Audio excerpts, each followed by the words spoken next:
جمهور نادي الزمالك النهارده هتف ضد محمد السيد اللاعب الشاب اللي عنده 19 سنه. ليه؟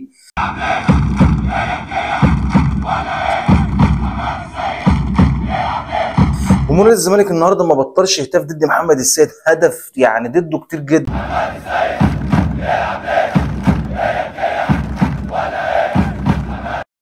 لدرجه ان اللاعب خرج بره تركيزه، ولما الزمالك جاله ضربه جزاء اللعيبه خلته يخش عشان يشوط الكوره عشان يجيب جول عشان يروح يستعطف الجمهور، ولكن سبحان الله ضيع الكوره وشاطها وحش جدا جدا. طب جمهور الزمالك عنده حق ان هو يهتف ضد لاعب عنده 19 سنه، زي ما هاني فيرا قال في المؤتمر الصحفي اللي هو ما ينفعش جمهور يهتف ضد لاعب عنده 19 سنه. جمهور الزمالك عنده كل الحق، جمهور الزمالك جاب اخره، لاعب لسه ما طلعش من البيضه ولاعب لسه ما قدمش حاجه نادي الزمالك تذكر، واللاعب بيتنك على النادي وبيماطل بقاله سنه عشان يجدد ومش عايز يجدد. فالجمهور من الاخر واصل له الصوره ومش فارقه مع حد، وزيك زي اللي قبلك، وخلي اللاعبين في دماغك ينفعوك، انت لسه ما عملتش حاجه يا ابني وما قدمتش حاجه، وبالعقليه دي مش هتقدم.